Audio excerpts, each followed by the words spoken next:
सध्या महाराष्ट्रात एक विषय चांगला चर्चेत आहे, तो म्हणजे स्थानिक स्वराज्य संस्थांच्या निवडणुका. बऱ्याच वर्षांपासून प्रतीक्षित असणाऱ्या या निवडणुका सध्या होणार आहेत अशी चिन्ह दिसायला लागलेली आहेत. सुप्रीम कोर्टाने सुद्धा या निवडणुका घेण्याचे निर्देश दिलेले आहेत. त्यानुसार राज्य निवडणूक आयोगाने सुद्धा आपली पावले टाकलेली आहेत. विविध भागांमध्ये प्रभाग रचना आणि आरक्षण सोडत देखील जाहीर झाले आहे. त्यामुळे बऱ्याच जणांमध्ये उत्साहाचे वातावरण निर्माण झाले आहे, तर काही जणांचा आरक्षण पडल्यामुळे हिरमोड देखील झाला आहे. येणाऱ्या निवडणुका कशा होतील, सर्व मित्र पक्ष म्हणून लढतील का महायुती आणि महाविकास आघाडी म्हणून लढतील, हे येणाऱ्या काळात आपल्याला समजेलच. का स्वबळावर लढतील हे सुद्धा आपल्याला बघायला भेटेल. काही असलं तर या निवडणुकांमध्ये बऱ्याच प्रकारे रंगत आपल्याला पाहायला भेटेल. या स्थानिक स्वराज्य संस्था म्हणजे काय, त्यांचे कार्य कोणते, हेच आपण या व्हिडिओच्या माध्यमातून पाहणार आहोत. स्थानिक स्वराज्य संस्था या दोन प्रकारच्या असतात, एक ग्रामीण भागासाठी आणि एक शहरी भागासाठी.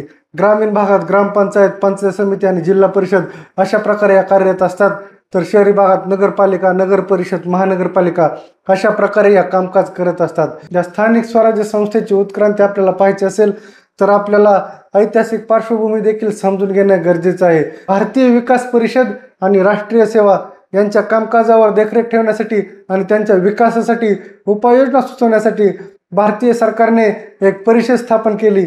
या परिषदेच्या अध्यक्षस्थानी बलवंतराजी मेहता होते. यांनी काही शिफारसी केल्या होत्या आणि या शिफारसींच्या योजनेलाच पुढे पंचायत राज योजना असे संबोधले जात होते. या समितीने केलेल्या शिफारसी आपण बघणार आहोत.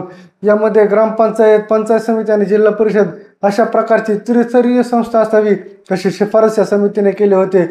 तसेच ग्रामपंचायतीचे सदस्य हे प्रत्यक्ष निवडणुकीतून निवडले जावेत आणि पंचायत आणि जिल्हा परिषदांचे सदस्य हे अप्रत्यक्ष पद्धतीने निवडले जावेत अशी देखील शिफारस या संस्थेने केली होती. तसेच यांना आपापले अधिकार वापरण्याचे देखील स्वातंत्र्य देण्यात यावे अशी शिफारस होती. यांना घटनात्मक दर्जा देण्यात यावा आणि यांना आपले निर्णय घेण्याचा अधिकार देण्यात यावा. या महत्त्वाच्या शिफारसी या समितीने केल्या होत्या. भारत सरकारने या समितीच्या काही शिफारसी मान्य केल्या आणि प्रत्येक राज्यात पंचायत राज आणि नगरपंचायत स्थापन करण्याचे निर्देश सर्वांना देण्यात आले. तथापि त्यांचे निर्णय कशा प्रकारे असतील हे स्थानिक पातळीवर ठरवण्यात यावे असे देखील घोषित केले होते. राजस्थान हे भारतातील पंचायत राज योजना स्थापन करणारे पहिले राज्य होते. 1959 मध्ये प्रधानमंत्र्यांनी या योजनेचे उद्घाटन केले. त्याच वर्षी आंध्र प्रदेशने देखील या पंचायत राज व्यवस्थेचे स्थापना केली आणि त्यानंतर भारतातील बऱ्याच राज्यांनी यांचे अनुकरण केले. पंचायत राज व्यवस्था देशातील विविध भागात वेगवेगळ्या प्रकारे राबवल्या जातात. तामिळनाडूमध्ये ही संस्था द्विस्तरीय आहेत, तर राजस्थान सारख्या भागामध्ये त्रिस्तरीय आहे. तसेच तामिळनाडूमध्ये प्रभाग हे विकासाचे आणि नियोजनाचे एकक असल्यामुळे तेथे पंचायत समित्या या सामर्थ्यशाली आहेत आणि गुजरात आणि महाराष्ट्रासारख्या राज्यांमध्ये जिल्हा हे नियोजनाचे आणि विकासाचे एकक असल्यामुळे जिल्हा परिषदा या सामर्थ्यशाली आहेत. पंचायत राज व्यवस्थेचे कामकाज पूर्णपणे करण्यासाठी आणि त्यांच्या प्रश्नांवर तोडगा काढण्यासाठी काँग्रेस सरकारने 1988 मध्ये VN गाडगीळ यांच्या अध्यक्षतेखाली एक समिती स्थापन केली. या समितीने देखील महत्त्वपूर्ण शिफारसी या सरकारला केल्या होत्या. यामध्ये या संस्थांना घटनात्मक दर्जा देण्यात यावा, त्यांचा कार्यकाळ 5 वर्षांचा असावा, ग्रामपंचायत, पंचायत समिती आणि जिल्हा परिषद या प्रकारच्या त्रिस्तरीय असावेत, यांना आपले कर आणि महसूल गोळा करण्याचा अधिकार देण्यात यावा. या संस्थांचे प्रतिनिधी जनतेतून प्रत्यक्षपणे निवडले जावेत. तसेच यांच्या निवडणुका घेण्यासाठी राज्य निवडणूक आयोगाने देखील काम करणे गरजेचे होते आणि यांना कर देण्यासाठी राज्य वित्त आयोग स्थापन करावा अशा प्रकारच्या शिफारसी या VN गाडगीळ समितीने सरकारला केल्या होत्या. समितीच्या या शिफारसी मान्य करून सरकारने एक कच्चा मसुदा तयार केला आणि एक विधेयक मांडले होते. जुलै 1988 मध्ये राजीव गांधी सरकारने या पंचायत राज व्यवस्थेचे विधेयक लोकसभेत मांडले. हे विधेयक लोकसभेत संमत झाले, पण राज्यसभेमध्ये याला प्रखर विरोध झाला. देशात संघराज्य पद्धतीची लोकशाही असून देखील केंद्रीकरणाची व्यवस्था स्थापन करण्याचा उद्देश आहे अशा प्रकारचा मुद्दा उपस्थित करून राज्यसभेमध्ये याला विरोध करण्यात आला होता. त्यानंतर VP सिंग सरकारने स्थानिक स्वराज्य संस्थांना घटनात्मक दर्जा देण्यासाठी मुख्यमंत्र्यांची 2 दिवसांची परिषद बोलवली होती. या परिषदेने सुद्धा विधेयक मांडण्यास मान्यता दिली होती, पण हे सरकार कोसळल्यामुळे हे देखील विधेयक लोकसभेत संमत झाले नाही. त्यानंतर PV नरसिंहराव यांचे सरकार आले. काँग्रेसने पुन्हा एकदा या विधेयकामधील काही उणिवा दूर केल्या आणि त्यामध्ये दुरुस्ती करून हे विधेयक परत एकदा लोकसभेमध्ये मांडले. हे विधेयक लोकसभेत आणि राज्यसभेत संमत करण्यात आले आणि 73व्या घटना दुरुस्ती 1992 या विधेयकाचे कायद्यात रूपांतर झाले. या विधेयकाचे कायद्यात रूपांतर झाल्यामुळे याला घटनात्मक दर्जा देण्यात आला. भारतीय राज्यघटनेमध्ये नवीन अशा 9व्या भागाचा समावेश करण्यात आला आणि 243 ते 243 या कलमांचा देखील समावेश करण्यात आला होता. या कलमान्वये यांना आता घटनात्मक सुरक्षा देखील मिळणार होती. आता घटनात्मक सुरक्षा दिल्यामुळे स्थानिक स्वराज्य संस्थांच्या निवडणुका घेणे हे राज्य सरकारवर बंधनकारक करण्यात आले होते. या कायद्यांना घटनात्मक स्वरूप प्राप्त झाल्यामुळे राज्य विधिमंडळांना देखील अधिकार प्राप्त झाले होते. एकूण जागांपैकी अनुसूचित जाती आणि अनुसूचित जमातींना राखीव जागांची तरतूद करण्याची व्यवस्था या कायद्यान्वये करण्यात आली होती. तसेच एकूण लोकसंख्येच्या 1/3 जागा या महिलांसाठी राखीव असाव्यात असे देखील या कायद्यान्वये सांगण्यात आले होते.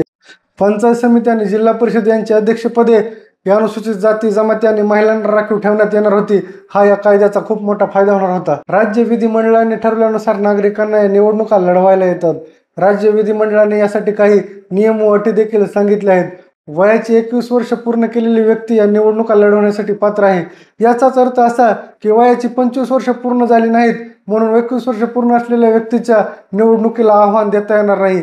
या निवडणुका लढवण्यासाठी वयाचे 21 वर्ष पूर्ण असणे आवश्यक आहे.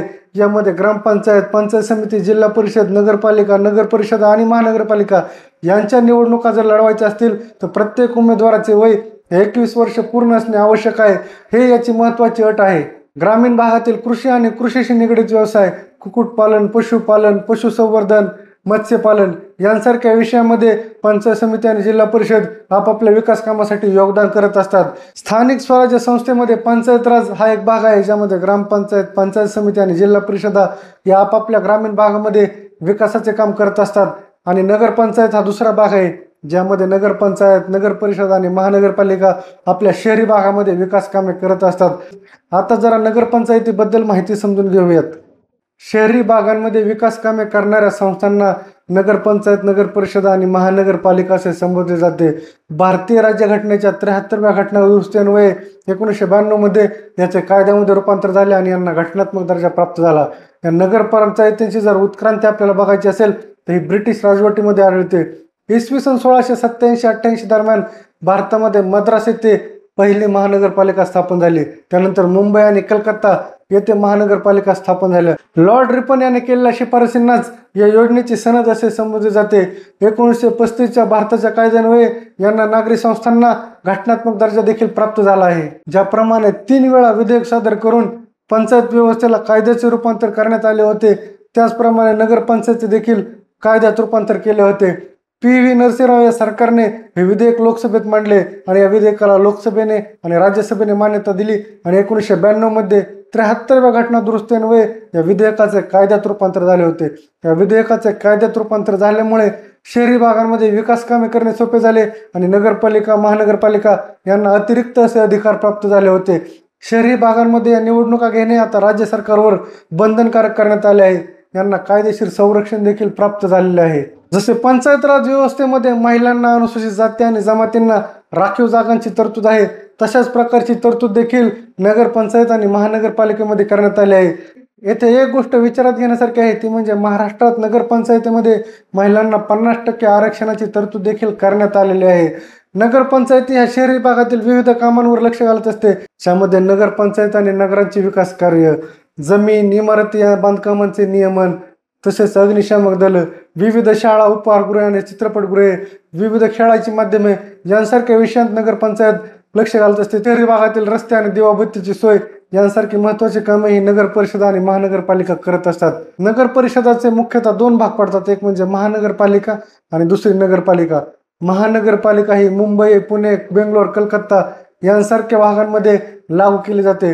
राज्य विधिमंडळाच्या कायद्यानुसार यांना अधिकार प्राप्त होतात.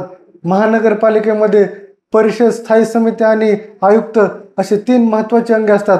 परिषदेमध्ये आपापल्या प्रभागांमधून निवडून आलेले सदस्य असतात. तसेच आपापल्या क्षेत्रामध्ये उच्च ज्ञान आणि अनुभव असलेल्या काही निर्वाचित सदस्यांचा देखील यामध्ये समावेश केलेला असतो. परिषदा महानगरपालिकेचं कामकाज करत असतात. महानगरपालिकेचा व्याप मोठा असल्यामुळे वेगवेगळ्या स्थायी समित्या स्थापन केल्या जातात. या समित्या सार्वजनिक बांधकाम, शिक्षण आणि आरोग्य सेवा यांसारख्या महत्त्वाच्या विषयांमध्ये देखील काम करत असतात. त्यांना आपापले निर्णय घेण्याचे स्वातंत्र्य दिलेले असते. परिषद आणि स्थायी समित्या यांनी ठरवलेल्या निर्णयाची अंमलबजावणी आयुक्ताद्वारे केली जाते. आयुक्त हा भारतीय प्रशासकीय सेवेतून निवडला जातो आणि त्याची नियुक्ती हे राज्य शासन करत असते. महानगरपालिकेप्रमाणेच नगरपालिकेची देखील कार्यरचना असते। यामध्ये सुद्धा परिषदा, स्थायी समित्या आणि मुख्य कार्यकारी अधिकारी हे तिघे मिळून याचे कामकाज करत असतात। अनुसूचित जाती, जमाती आणि महिलांना देखील या परिषदेच्या सदस्यांमध्ये सामावून घेतले जाते। यांच्या कामकाजावर देखरेख ठेवण्याचे काम हे जिल्हाधिकारी आणि आयुक्त करत असतात। ज्याप्रमाणे पंचायत राज व्यवस्थेमध्ये आरक्षणाची तरतूद आहे आणि या निवडणुका लढवण्यासाठी पात्रतेचे आणि अपात्रतेचे नियम सांगितले आहेत, तशाच प्रकारचे नियम हे नगरपंचायतीला सुद्धा लागू होतात। शेवटी पंचायत राज व्यवस्था असो किंवा नगरपंचायत व्यवस्था असो, लोकशाही सामान्य माणसापर्यंत पोहोचवण्यासाठी आणि सर्वसमावेशक लोकांचा यामध्ये समावेश करण्यासाठी भारतीय राज्यघटनेने या नवीन कायद्याचा यामध्ये समावेश केला आहे। बऱ्याच वर्षांपासून प्रलंबित असणाऱ्या स्थानिक स्वराज्य संस्थांच्या निवडणुका येणाऱ्या काळात आपल्याला बघायला भेटतील। आता सर्व पक्ष स्वबळावर लढतात का युती आणि आघाड्या करून लढतात, हे सुद्धा आपल्याला येणाऱ्या काळात समजेलच। या व्हिडिओतली माहिती तुम्हाला कशी वाटली हे कमेंटमध्ये नक्कीच सांगा। व्हिडिओ आवडल्यास लाईक करा आणि चॅनलला सबस्क्राईब करा।